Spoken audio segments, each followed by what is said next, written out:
ஒரு மனுஷனுக்கு 3 விதத்தில் கர்வம் உண்டாகிறதுக்கு வாய்ப்பு உண்டு. பணம், பதவி, புகழ். பணம் அதிகமாக வந்தால் கர்வம் வரலாம், பதவி பெருசாக வந்துட்டுதுன்னா கர்வம் வரலாம், புகழ் அதிகமாக போனாலும் கர்வம் வரலாம். இந்த 3 வகையான கர்வத்துக்கும் இடம் கொடுக்காமல் இருக்கிறாங்க பாருங்கள், அவங்க தான் சிறந்த மனிதர்கள். ஒரு பெரிய பொறுப்பில் இருக்கிறவங்களுக்கு கர்வம் வந்துடக்கூடாது. அப்படி வந்துட்டுதுன்னா அது எல்லாருக்கும் இடைஞ்சல். ஒரு ராஜா இருந்தார். அவர் ஒரு நாள் தன்னுடைய தலைநகரத்தை சுற்றி வந்துக்கிட்டு இருந்தார். ஒரு இடத்துல ஒரு அழகான நிலத்தை பார்த்தார். ஆஹா, இந்த இடத்துல நமக்குன்னு ஒரு மாளிகையை கட்டினா எவ்வளோ நல்லாயிருக்கும் அப்படின்னு நினச்சார். ராஜா நினச்சா அது முடியாத காரியமா? சரி, இந்த நிலம் யாருக்கு சொந்தம்னு விசாரிங்க அப்படின்னார் பக்கத்தில் இருந்தவங்கக்கிட்ட. அவங்கெல்லாம் ஓடி போய் விசாரித்தாங்க. அந்த இடம் ஒரு வயசான கிழவிக்கு சொந்தம், வயசான அம்மாவுக்கு சொந்தமாக. அந்த அம்மா தான் அதில் ஒரு குடிசையை போட்டு குடியிருந்துகிட்டு இருக்கிறாங்க. சரி, அந்த நிலத்துக்கு ஒரு விலையை நிர்ணயம் பண்ணி அதை அந்த வயசான அம்மாக்கிட்ட கொடுத்துருங்கோ அப்படின்னு உத்தரவு போட்டார் ராஜா. ஆனால் அந்த அம்மா, இது எங்கள் பூர்வீக இடம், இதை விற்க மாட்டேன் அப்படின்னு சொல்லிவிட்டுது. சரி, 2 பங்கு விலை கொடுக்குறோம்னு சொல்லி பாருங்க அப்படின்னாங்க. அப்படியே சொன்னாங்க அரண்மனை ஆட்கள். அதுக்கும் சம்மதிக்கலை அந்த அம்மா. இதை கேள்விப்பட்டதும் ராஜாவுக்கு கோபம் வந்துட்டுது. தன்னுடைய ஆளுங்களை கூப்பிட்டார். போய் அந்த குடிசையை பிரித்து எறிங்க, காசெல்லாம் ஒன்றும் கொடுக்காதீங்க அப்படின்னு கத்தினார். அவ்வளோதான். அடுத்த நிமிஷம் அரண்மனை ஆசாமிகள் போனாங்க, குடிசையை பிரித்து எரிஞ்சாங்க. அந்த வயசான அம்மா இருக்குது, அதுவும் அந்த இடத்த விட்டு துரத்தி விட்டாங்க. அந்த இடத்துல ஒரு அரச மாளிகையை கட்டி முடிச்சிட்டாங்க. அந்த வயசான அம்மா பாவம், ராஜாவே இப்படி பண்ணால் யார்கிட்ட போய் முறையிட முடியும்? ஒரு ஞானி இருந்தார், அவர்கிட்ட போய் சொன்னாங்க. அவர் இவங்க சொன்னதை கேட்டு மனசில் வச்சுக்கிட்டார். ஒரு நாள் அந்த ராஜாவே இந்த ஞானியை கூப்பிட்டார். புதுசாக ஒரு மாளிகை கட்டியிருக்கிறேன், வந்து பாருங்கன்னு. சரின்னு சொல்லி இந்த பெரியவர் ஒரு நாள் அந்த மாளிகைக்கு போனார். சும்மா போகல, ஒரு கழுதையையும் ஓட்டிகிட்டு போனார். கொஞ்சம் சாக்குகள், வெத்து சாக்கு, அதையும் எடுத்து கழுதை முதுகில் போட்டு கழுதையை ஓட்டிகிட்டு போகிறார். ராஜா பார்த்தார். அவருக்கு இது ஆச்சரியமாக இருந்தது. என்ன இது, மாளிகைக்கு வந்துட்டு போங்கன்னு கூப்பிட்டா கழுதை, சாக்கு இதெல்லாம் கூப்பிட்டு வராரே, ஒன்றும் புரியலையேன்னு நினச்சார். எதுக்காக இதெல்லாம்னு கேட்டார். அரசருடைய தோட்டத்திலேருந்து கொஞ்சம் மண் எடுத்துக்கிட்டு போகிறதுக்கு ஆசைப்படுறேன், அதுக்கு நீங்கள் அனுமதி கொடுக்கணும் அப்படின்னாரு இவர். இது என்ன வேடிக்கையான கோரிக்கையாக இருக்குது அப்படின்னு நினச்சார் ராஜா. இருந்தாலும் மண் தானே கேட்குறாரு, எடுத்துகிட்டு போகட்டுமே அப்படின்னு நினச்சார். சரின்னு அனுமதி கொடுத்தார். அந்த பெரியவர் தோட்டத்துக்கு போனார், மண்ணை வெட்டினார், சாக்கில் போட்டு நிரப்புனார். ராஜாவை கொஞ்சம் கிட்ட வாங்கன்னு கூப்பிட்டார். இந்த மண் மூட்டையை தூக்கி கழுதையோட முதுகில் வைக்கணும், கொஞ்சம் உதவி பண்ணுங்கன்னார். ஓ, பண்ணுறேனே அப்படின்னு சொல்லி ராஜா கிட்ட போனார். மூட்டையை தூக்கி பார்க்குறாரு, முடியல, திணறி போயிட்டார். இப்போ அந்த ஞானி பேசினாராம்.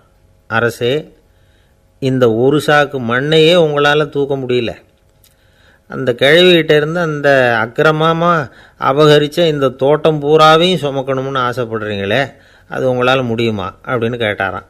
ராஜா யோசனை பண்ண ஆரம்பித்தார். தன்னுடைய செயலுக்காக வருத்தப்பட்டாராம். அந்த வயசான அம்மாவை உடனடியாக வரவழைச்சார். தாயே, தப்பு பண்ணிட்டேன், என்னை மன்னிச்சுக்குங்க, இன்னையிலேருந்து இந்த மாளிகையும் தோட்டமும் உங்களுக்கு தான் சொந்தம் அப்படின்னு சொல்லிவிட்டாராம்.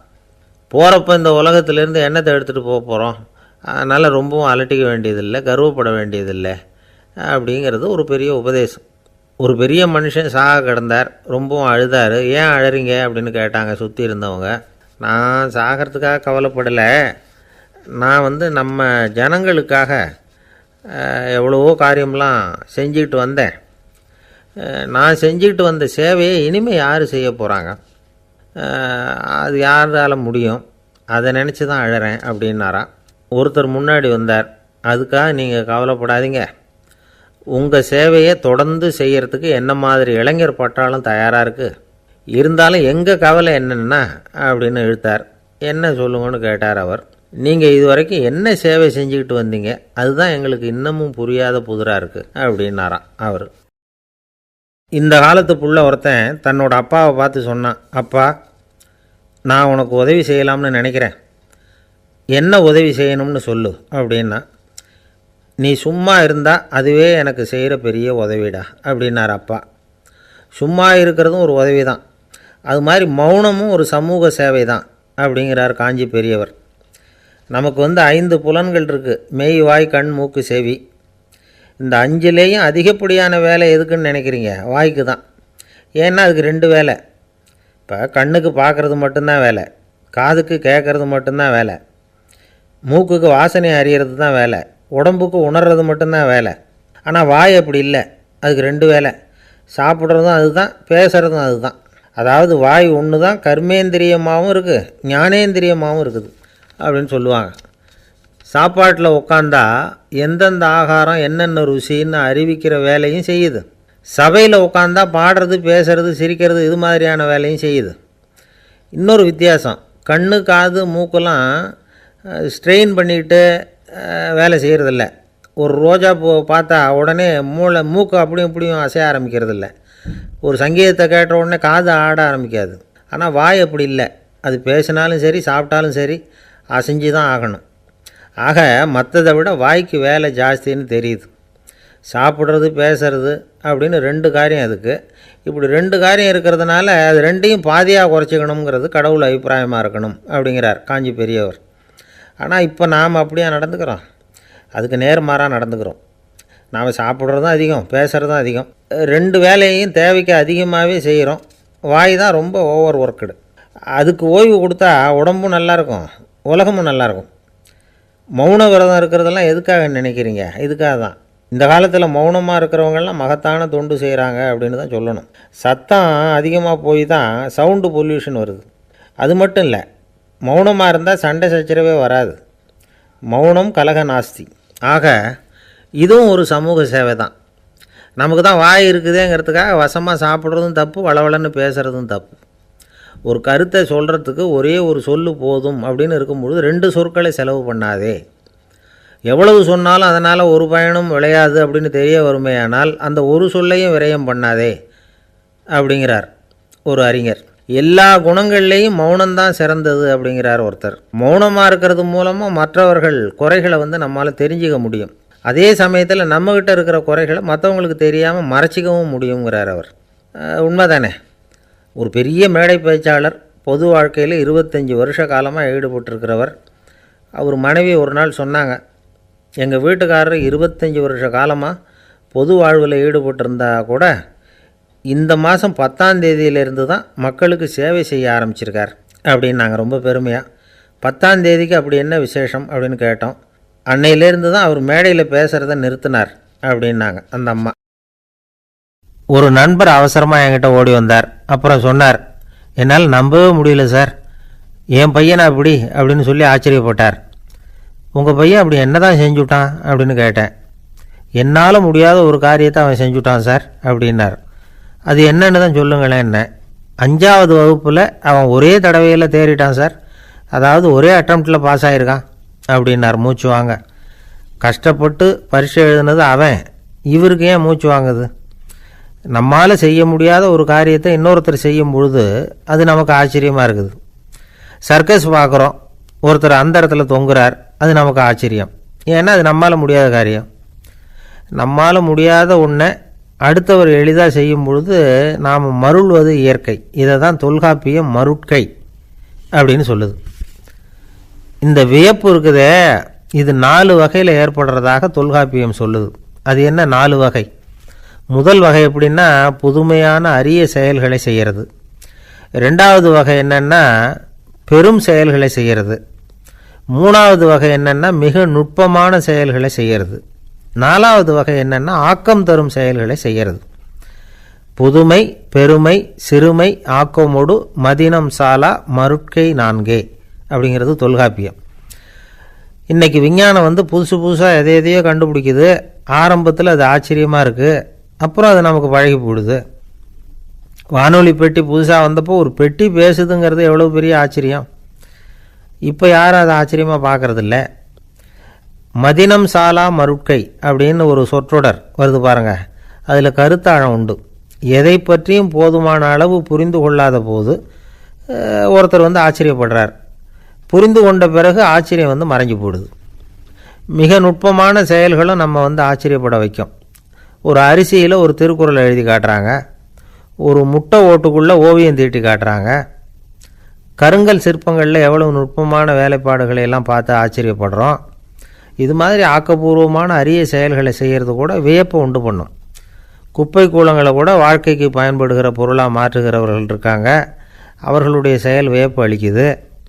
இடைக்காட்டு சித்தர் பாடின 30 நூலில் வர்ற ஒரு பாடல், ஆற்றல் பிறர் அறிதலின் அகம் கிளர்வு உறுதலின் கற்று அறி பாணர் கழுமிய கோடலின் தோற்றம் உருகவே போற்றல் சால் வியப்பே. ஒருத்தருடைய ஆற்றல் தெரியாமல் இருந்தது, அவருடைய அரிய செயலை பார்க்கும் பொழுது வியப்பாக இருந்தது, மனசுக்குள்ள கிளர்ச்சி. பாவலர்கள் இவர்களுடைய புகழை பாடி மற்றவர்களும் தெரிந்து கொள்ளுமாறு செய்கிறார்கள். அப்படிங்கிறது தான் ஒரு யதார்த்தமான உண்மை. ஆக எல்லா வகையிலும் மக்கள் தங்களுடைய வாழ்க்கையில் முன்னேறுவதற்கான வழிகாட்டுகிற ஒரு மெய்ப்பாடு தான் வியப்புங்கிறது. இந்த காலத்தில் நம்ம எப்படியெல்லாம் ஆச்சரியப்பட வைக்கிறாங்க. ஒரு ஆளை பிடிச்சி ஜெயிலில் கொண்டு வந்தாங்க. ஜெயில் அதிகாரி அவனை ரொம்ப ஆச்சரியமாக பார்த்தாரான். இவன் கேட்டான், ஏன் சார் அப்படி பார்க்குறீங்க, நான் இப்போ இங்கே வர்றது உங்களுக்கு ஆச்சரியமாக இருக்குதா அப்படின்னு கேட்டிருக்கான். இதுக்கு ஜெயில் அதிகாரி சொல்லியிருக்கார், நீ இப்போ இங்கே வந்ததில் எனக்கு ஒன்றும் ஆச்சரியம் இல்லைப்பா, ஏற்கனவே நீ இங்கேருந்து விடுதலையாகி போய் 6 மாதம் ஆச்சு, இவ்வளவு லேட்டாக வர்றியே அதுதான் எனக்கு ஆச்சரியமாக இருக்குது அப்படின்னாராம். ஒருத்தர் ஒரு தவறு செஞ்சு விடுறாருன்னு வச்சுக்கோங்க, உடனே நீ செஞ்சது தவறு அப்படின்னு சொல்கிறது ஒரு வகை. அதுக்கு பதிலாக எது சரின்னு அவர் புரிந்து கொள்ள உதவி செய்கிறது இன்னொரு வகை. இந்த 2வது வகை இருக்குது பாருங்கள், நிர்வாக இயலில் இது ரொம்ப முக்கியம். அலுவலகத்தில் வேலை பார்க்குற ஒருத்தர் முக்கியமாக தெரிஞ்சுக்க வேண்டியது என்ன தெரியுமா? சக ஊழியர்கள்கிட்ட எப்படி பழகணும், மேலதிகாரிகள்கிட்ட எப்படி பழகணும், தனக்கு கீழே வேலை செய்கிறவங்கக்கிட்ட எப்படி பழகணும், வாடிக்கையாளர்கள்கிட்ட எப்படி பழகணும், இவங்க எல்லார்கிட்டையும் செம்மையான உறவை ஏற்படுத்திக்கிறது எப்படி, இதையெல்லாம் சொல்லிக் கொடுக்குற பாடம் தான் இன்டர் பர்சனல் ஸ்கில், திறமையான உறவு அப்படிங்கிறது. எந்த வேலையில் இருந்தாலும் சரி, இந்த உறவுகளை வளர்க்கும் திறன் உள்ளவங்க சீக்கிரம் முன்னுக்கு வந்துடுறாங்க. மற்றவங்கக்கிட்ட உறவை பலப்படுத்திக்கிறது எப்படி அப்படின்னு தெரிஞ்சுக்கிட்டோம்னா எந்த ஒரு தடையையும் சுலபமாக தாண்டி செய்கிற தொழிலில் முன்னுக்கு வந்துடலாம். ஹார்வர்டு பல்கலைக்கழகத்தில் ஒரு கணக்கெடுப்பு பண்ணி பார்த்தாங்களாம். பார்க்குற வேலையில் எது மாதிரி குணாதிசயம் உள்ளவங்க வேகமாக முன்னுக்கு வர்றாங்க அப்படின்னு தெரிஞ்சுக்கிறதுக்காக இந்த கணக்கெடுப்பு. வெவ்வேறு துறையில் வேகமாக முன்னுக்கு வந்திருக்கிற பல பேரை சந்தித்து இந்த சர்வேயை நடத்தியிருக்கிறாங்க. அவங்க கண்டுபிடிச்சி சொல்லியிருக்கிற உண்மை என்ன தெரியுமா? ஒருத்தர் ஒரு வேலையில் இருந்தால் அது சம்பந்தப்பட்ட சப்ஜெக்ட் பற்றிய அறிவு 35% இருந்தால் போதுமா. ஆனால் உறவுகளை வளர்க்கக்கூடிய திறன், இன்டர் பர்சனல் ஸ்கில்லு 65% வேணும். இப்படி உள்ளவங்க சீக்கிரம் முன்னுக்கு வந்துடுறாங்களாம். அதனால் ஒருத்தருக்கு வேலை சரியாக புரியலைன்னா கூட விவரமாக மற்றவங்கக்கிட்ட பழகிறது எப்படின்னு புரிஞ்சால் போதும், அவர் முன்னுக்கு வந்துடலாம். அலுவலகங்களில் மட்டும் இல்லை, எல்லா இடங்கள்லேயும் இது ரொம்ப முக்கியம். வீட்டுக்குள்ளேயும் இது ரொம்ப முக்கியம், வீட்டுக்கு வெளியேயும் இது முக்கியம். அடுத்தவங்கக்கிட்ட பழகிறது எப்படிங்கிறத தெரிஞ்சிக்காதவன் வாழ்க்கையில் முன்னேற முடியாது.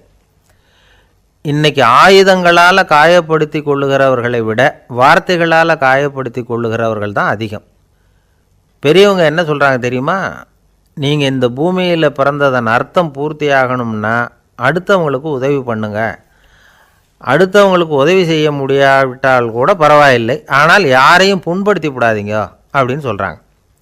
எனக்கு தெரிஞ்ச ஒருத்தர் ஒரு அலுவலகத்தில் வேலை பார்க்குறார். அவர் சொல்லுவார், எனக்கு இந்த இன்டர் பர்சனல் ஸ்கில் ரொம்ப அதிகம் சார், சக ஊழியர்கள்கிட்ட ரொம்ப சுமூகமாக நடந்துக்குவேன். என் கூட வேலை பார்க்குற ஒருத்தருக்கு ஏதாவது ஒரு கஷ்டம்னா அந்த சமயத்தில் அவர் செய்ய வேண்டிய வேலையை நான் செஞ்சுருவேன் சார் அப்படிம்பார். நான் அவர்கிட்ட சமீபத்தில் அப்படி ஏதாவது செஞ்சுருக்கீங்களா அப்படின்னு கேட்டேன். செஞ்சுருக்கேன் சார். போன வாரம் புதன்கிழமை ஆஃபீஸில் என் பக்கத்து சீட்டுக்காரருக்கு வயிற்று வலி, உடனே நான் மெடிக்கல் லீவ் போட்டுவிட்டு எங்கள் வீட்டுக்கு போயிட்டேன் சார் அப்படின்னார். ஒரு அம்மா தெருவில் உட்காந்து என்னத்தையோ தேடிட்டு இருக்கிறாங்க. அந்த அம்மா ஒரு சூஃபி ஞானி. அவங்க பேர் என்னென்னா ரபியா அல் அடாவியா. அந்த அம்மாவுக்கு கண் கூட தெளிவாக தெரியாது. அந்த பக்கமாக வந்த சில பேர் இவங்களுக்கு உதவி செய்கிறதுக்காக வந்தாங்க. என்ன தேடிகிட்டு இருக்கிறீங்க அப்படின்னு கேட்டாங்க. இதுக்கு அந்த அம்மா, அந்த கேள்வி அவ்வளோ முக்கியத்துவம் இல்லை, நான் தேடிகிட்டு இருக்கிறேன், உங்களால் முடிஞ்சால் எனக்கு உதவி பண்ணலாம் அப்படின்னாங்களாம். உதவி செய்ய வந்தவங்களுக்கு ஆச்சரியம். எதை தேடுறோங்கிறது தெரியாமல் இப்படி ஏன் நேரத்தை செலவழிக்கிறீங்க? நாங்கள் எப்படி உங்களுக்கு உதவ முடியும்? எங்களுக்கு ஒன்றும் புரியலையே அப்படின்ட்டுருக்காங்க. சரி, உங்களை திருப்தி பண்ணுறதுக்காக சொல்கிறேன். ஒரு குண்டூசி தொலைஞ்சி போச்சு, அதை தேடுறேன் அப்படின்னாங்களாம் அந்த அம்மா. அதுக்கப்புறம் இவங்களும் சேர்ந்து தேட ஆரம்பிச்சிட்டாங்க. கொஞ்ச நேரம் ஆச்சு, ஒன்றும் கிடைக்கல. உதவி செய்ய வந்தவங்களும் அழுத்து போட்டாங்க. அப்புறம் கேட்டாங்க, இதை பாருங்கம்மா, இது ரொம்பவும் பெரிய தெரு, அகலமான தெரு. அதனால் குறிப்பாக நீங்கள் எந்த இடத்துல அந்த குண்டூசியை தொலைச்சிங்க அதை சொல்ல முடியுமான்னாங்களாம். இதுக்கு அந்த அம்மா, நீங்கள் மறுபடியும் அர்த்தமில்லாத கேள்வியை கேட்குறீங்க, உங்கள் கேள்விக்கும் நான் தேடுறதுக்கும் என்ன சம்மந்தம்னாங்களாம். இதை கேட்டதும் அவங்க ஒரு மாதிரி ஆகிட்டாங்க. என்னம்மா நீங்கள் பைத்தியம் மாதிரி பேசுகிறீங்க அப்படின்னாங்களாம். சரி, உங்களை மறுபடியும் திருப்திப்படுத்துறதுக்காக சொல்கிறேன். அதை நான் எங்கள் வீட்டில் தொலைச்சுட்டேன் அப்படின்னாங்களாம். அப்புறம் எதுக்காக இங்கே வந்து தேடிட்டு இருக்கிறீங்க அப்படின்னு கேட்டிருக்காங்க. ஏன்னா இங்கே தான் வெளிச்சம் அதிகமாக இருக்குது, அங்கே வீட்டுக்குள்ளே இருட்டாக இருக்குது, அதனால் இங்கே வந்து தேடுறேன். வெளிச்சம் உள்ள இடத்துல தானே தேட முடியும் அப்படின்னாங்களாம் அந்த ஞானி. இந்த கதைக்கு என்ன அர்த்தங்கிறத பெரியவங்க சொல்கிறாங்க. அதாவது இந்த தேடுதல்ங்கிறது ஒரு வியாதி. அது நம்ம சதா அலைய வைக்கும், பைத்தியமாக மாற்றுறதுக்கு முயற்சி பண்ணோம். ஒரு காலம் அது நிறைவு அடையவே அடையாது. வாழ்வுங்கிறது ஒரு புரிந்து கொள்ள முடியாத சதா இயங்கி கொண்டிருக்கிற ஒரு செயல். அதுக்கு ஆரம்பமும் இல்லை, முடிவும் கிடையாது. எதையோ தேடணும் அப்படிங்கிற உந்துதல் நமக்குள்ளே இருக்கும், ஆனால் குறிப்பாக எதை தேடிட்டு இருக்கிறோம் அப்படிங்கிறது புரியாது. அப்படி ஏதாவது ஒன்றை தேடி அடைஞ்சிடுறோம்னு வச்சுக்கோங்க, உடனே ஒரு அதிருப்தி வந்துடும். அதனால் வாழ்க்கைங்கிறது சலிப்பு நிறைந்தது அப்படிங்கிற எண்ணத்தை உண்டாக்கிக்கிறோம். ஒன்று அடைஞ்சதுக்கு அப்புறம் இன்னொன்று தேட ஆரம்பிச்சிருவோம்.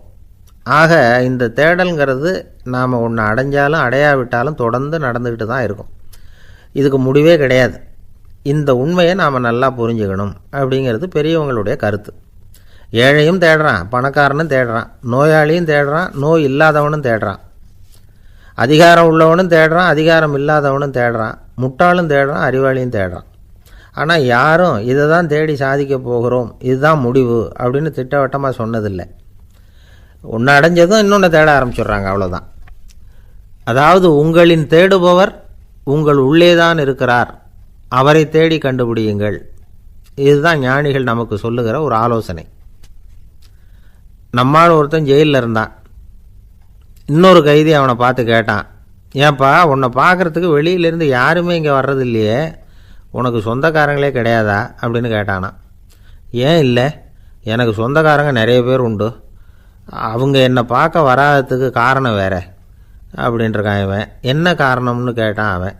அதுக்கு இவன் சொன்னானா, அதுக்கு என்ன காரணம்னா அவங்க எல்லாரும் இங்கே உள்ளேயே இருக்கிறாங்க அப்படின்னானா. ஒரு சீன தேசத்து அரசர் இருந்தார். அவருக்கு வயசாயிட்டுது. அவருக்கு அடுத்தபடியாக அவருடைய புள்ள பட்டத்துக்கு வரணும், ஆட்சி பொறுப்பை ஏற்றுக்கணும்.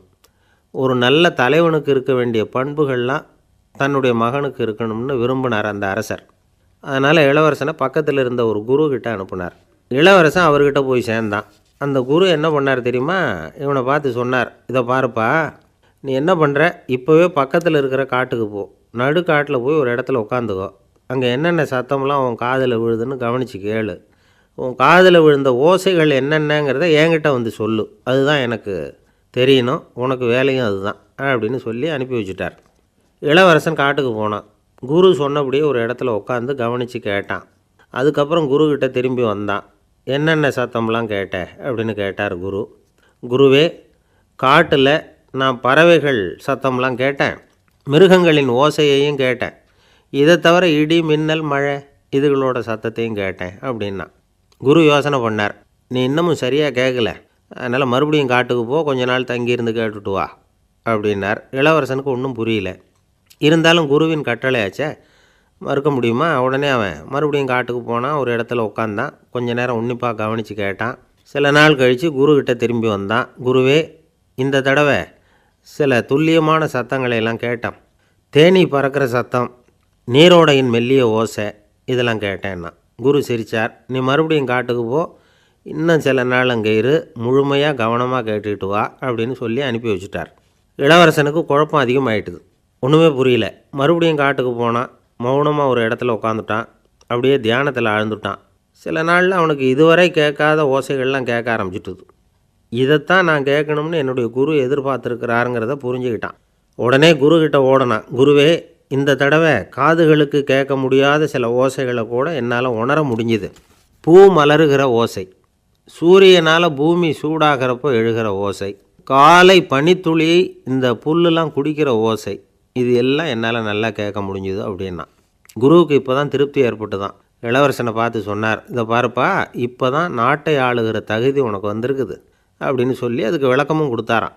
எந்த அரசன் தன்னுடைய மக்களின் இதயம் பேசுகிற மௌன மொழியை, மௌன வார்த்தைகளை கேட்குறானோ அவன்தான் ஆள தகுதி உள்ளவன். எந்த அரசன் தன்னுடைய மக்களின் உணர்ச்சிகளை உண்மையாக உணர்றானோ அவன்தான் முதன்மையான அரசன். போலி வார்த்தைகளை மட்டும் கேட்டுட்டு பல மௌன ராகங்களை காதில் வாங்கிக்காதவன் அரசனே இல்லை. எந்த நாட்டில் எப்போ ஒரு அரசன் தன்னுடைய மக்களின் உணர்ச்சிகளை கேட்க மறுக்கிறானோ அன்னையிலேருந்தே அந்த நாடு அழிய தொடங்குது அப்படின்னு அர்த்தம். இதுதான் அந்த குரு இளவரசனுக்கு போதித்தது. வாயால் பேசுகிறத மட்டும் கேட்டு ஏமாறக்கூடாது, உணர்ச்சிகளையும் கேட்குறதுல தான் மனப்பக்குவம் உண்டாகும். மக்கள் உணர்ச்சிகளை புரிந்து கொள்ளாத அரசர்கள் நீடிச்சிருக்க முடியாது. அது மாதிரி நாடுகளில் அடிக்கடி குழப்பம் தான் உண்டாகும். அப்படி இருந்தால் அடிக்கடி ஆட்சி மாறிக்கிட்டு இருக்கும். அப்படிப்பட்ட ஒரு தேசம், அங்கே ஒரு சிறைச்சாலையில் 3 கைதிகள் பேசிக்கிட்டு இருந்தாங்க. ஒருத்தன் சொன்னான், நான் இந்த நாட்டு ராஜாவை எதிர்த்து பேசிக்கிட்டு இருந்தேன், அதனால் என்னை பிடிச்சி கொண்டாந்து இங்கே போட்டுவிட்டாங்க அப்படின்னா ஒருத்தன். இன்னொருத்தன் சொன்னான், நான் இந்த நாட்டு ராஜாவை ஆதரித்து பேசிக்கிட்டு இருந்தேன், அதனால் என்னை பிடிச்சி கொண்டாந்து இங்கே தள்ளிவிட்டாங்க அப்படின்னா. அது சரி, நீ என்ன தப்பு பண்ண அப்படின்னு சொல்லி 3வது ஆளை பார்த்து இவங்க கேட்டாங்க. அதுக்கு அந்த ஆள் சொல்கிறான், நான் தான் இந்த நாட்டு ராஜா அப்படின்னானான்.